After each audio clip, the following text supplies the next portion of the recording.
আল্লাহর নিখুঁত সৃষ্টি হলো উট। উট নোনা পানি পান করতে পারে, এমনকি মৃত সাগরের পানিও পান করতে পারে। এতে তার রক্তচাপ বাড়ে না, কারণ তার কিডনি পানিকে ফিল্টার করে তাজা পানিটুকুকে পান করে।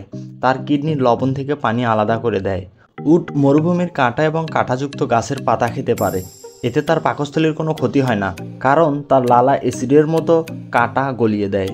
এজন্য আরব বেদুইনরা তাদের শরীরে কাঁটা ফুটলে উটের লালা লাগিয়ে দেয় এবং কাঁটা গলে যায়।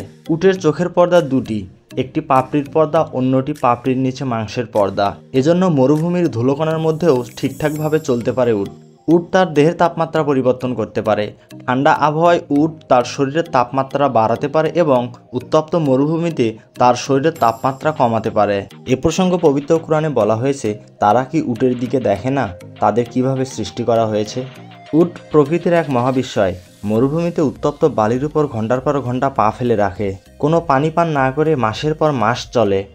150 কেজি ওজন পিঠে নিয়ে মরুভূমিতে শত শত মাইল চলতে পারে। ভোরবেলা উটের শরীরের তাপমাত্রা 34 ডিগ্রির আশেপাশে থাকে।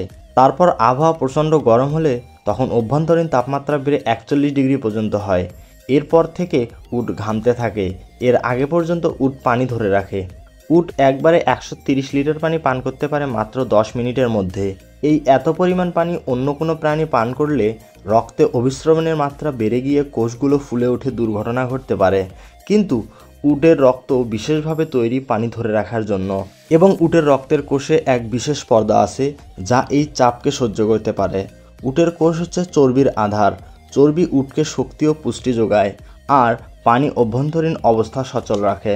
একবার পরিমাণ মতো খাবার ও পানি পান করলে উট 6 মাস পর্যন্ত না খেয়ে থাকতে পারে। Copyright disclaimer.